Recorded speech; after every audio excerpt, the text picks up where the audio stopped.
Hello, hello, and welcome to the show. I'm so happy you're here. This is the channel that helps you build your business faster by leveraging the power of mindset. I'm Dana Wilde, and I can't wait to jump in. If you are ready to leverage mindset every day, build your business the feel good way, then make sure to subscribe to my daily mantra. You can get that at danawilde.com/mantra. Get that jolt of happy in your inbox. So today I'm going to reveal how to use perfect language to write perfect language mantras. Here's what happened. We had somebody, I did a previous video, a little bit about mantras, and somebody made a comment and said, you mentioned that there are specific parameters that you can use when writing mantras, and could you share what those are?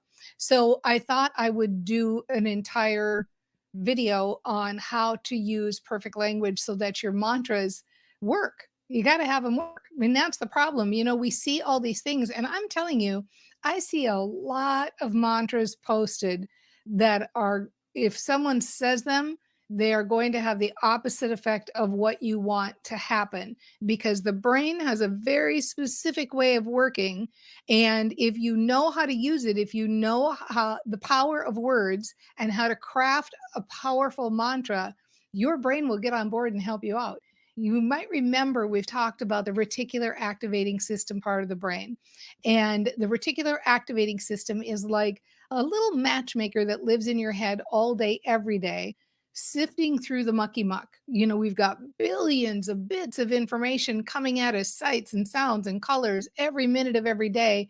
We can't possibly process all of that. So the reticular activating system does it for us. And it matches whatever we're thinking about and whatever we're talking about. That's how it knows what to look for. So it's important to be mindful of the way we think and the languages, the words that we use when we're doing everyday thinking, much less when we're crafting a mantra. So, a few of the parameters I want to share with you that are important when crafting a mantra. I'm going to give you 4 different parameters, and then I'm going to give you some secret tips on how to fudge those. Okay. Okay. So, the first parameter is when you state a mantra, it's important to state it in the positive. So you want to make your statement in the positive. And this one can be a little deceiving, but you're going to catch on to this really quick because I'm going to give you a hack. Most of the time, if you see mantras out there, you might see people writing things like, I am not my mistakes, or I want to be debt free, or I don't waste my time worrying about things, right? So they're kind of declarations that are saying, I am going to change this thing. It's like that shift of energy.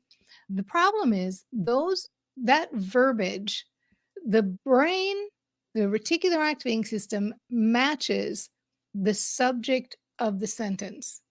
So if you say, I don't want to smoke anymore, the brain matches smoking.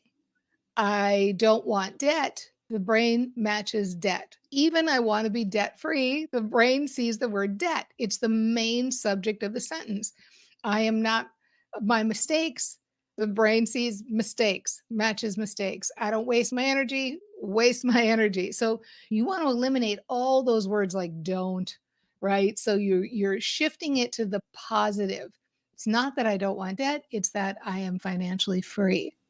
I'm financially free. So doesn't it even feel better? You can just feel the difference, can't you?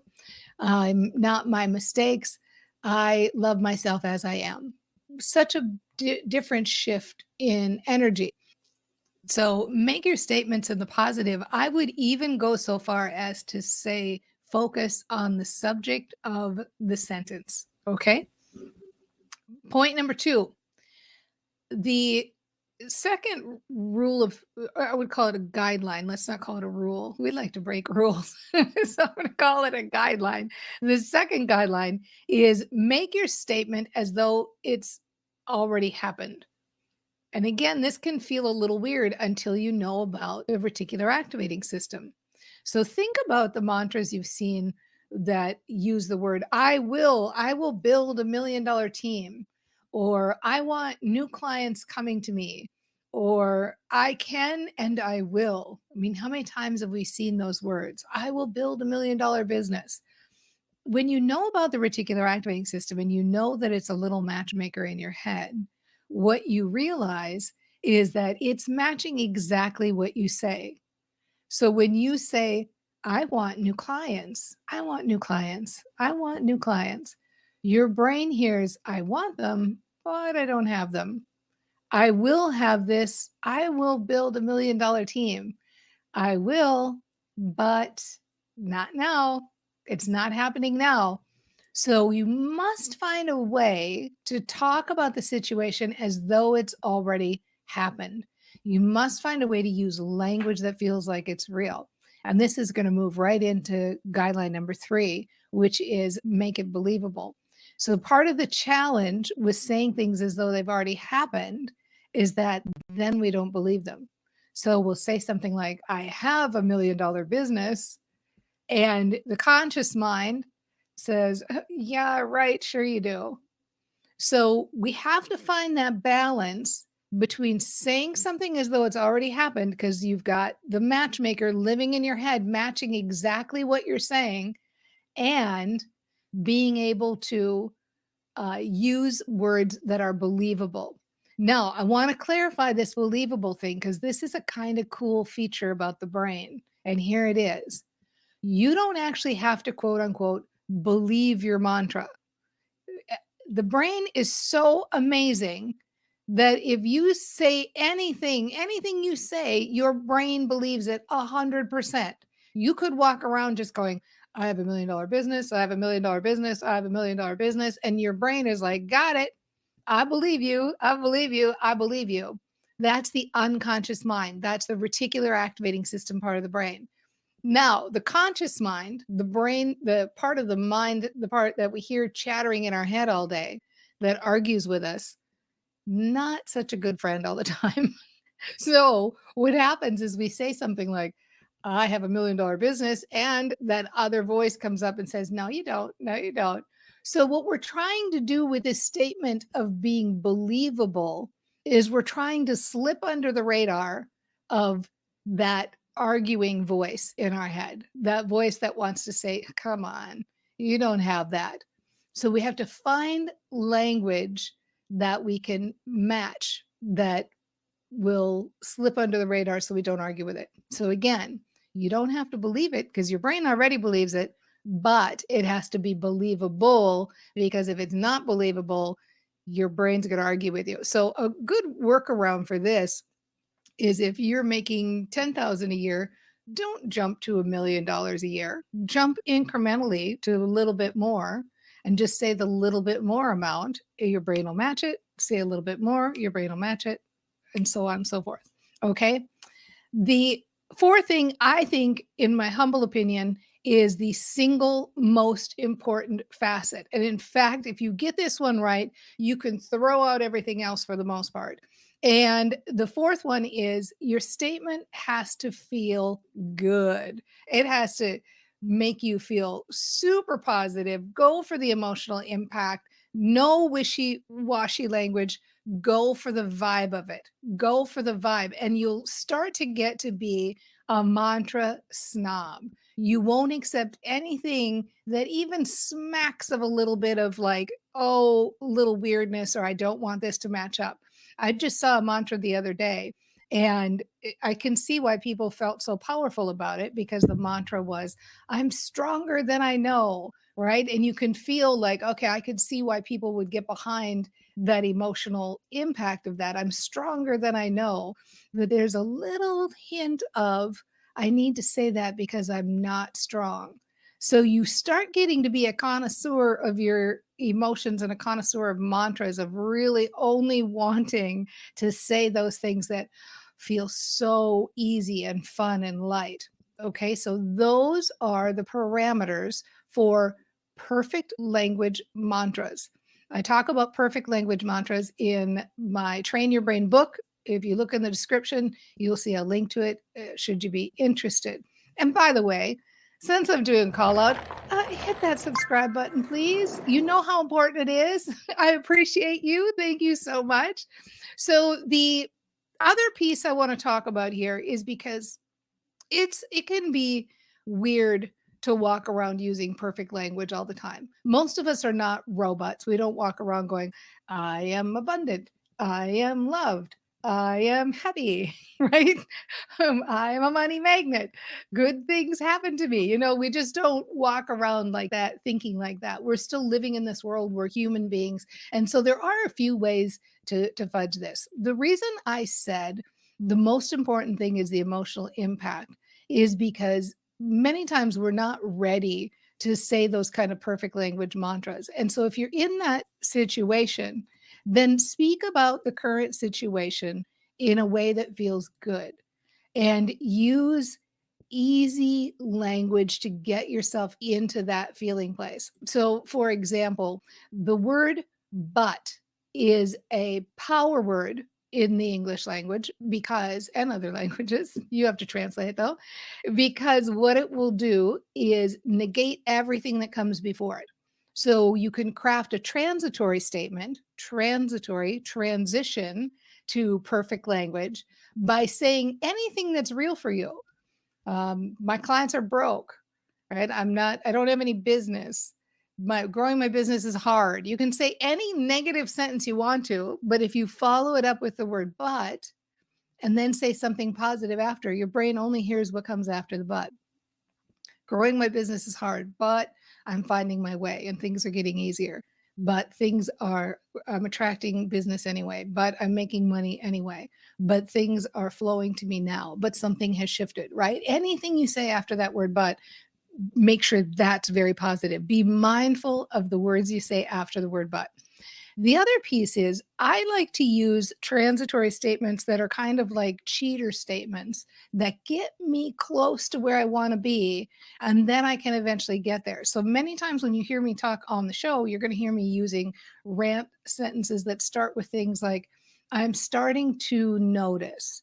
I'm starting to notice more and more that I'm attracting my ideal client, or I'm open to receiving more money right now. I'm ready to receive more money. Now, if you think about perfect language, what we just talked about, I'm ready to receive more money.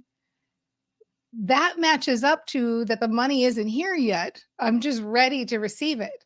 So we're not there yet. It's not a perfect language mantra. I'm open to receive it. We're not there yet. It's not a perfect language mantra. It's not something we definitely 100% want our brains to match up. But that kind of language starts to get the emotional grease going. We start to get that emotional momentum going, and that train starts going down the tracks. So we're starting to say things like, I'm open to receiving more money. I like the idea of receiving more money. I'm starting to notice more money coming on my radar. I'm feeling better and better about money.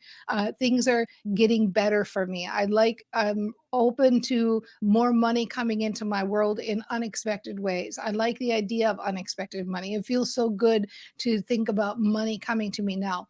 All of those are not perfect language, but they start to feel pretty good. And before you know it, you start saying those imperfect sentences for the feel good impact for a minute or two.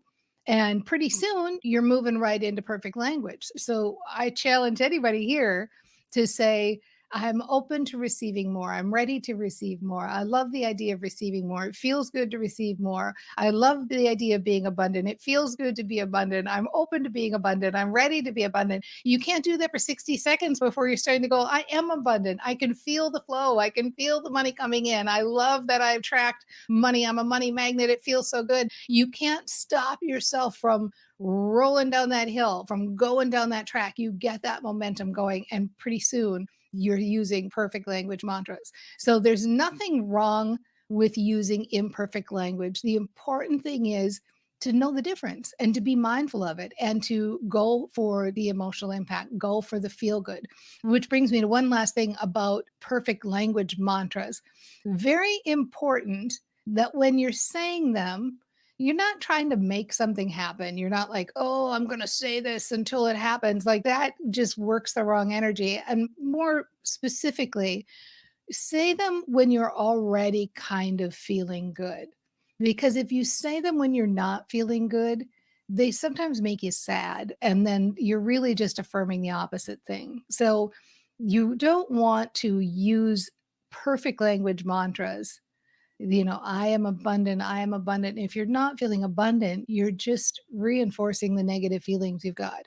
But if you start with some of that kind of wheel grace, I'm ready to be, I'm open to be, I'm not feeling abundant now, but I'm open to feeling more abundant, but things are shifting. You start using that wheel grace, it gets better. So save the perfect language for when you're already feeling good.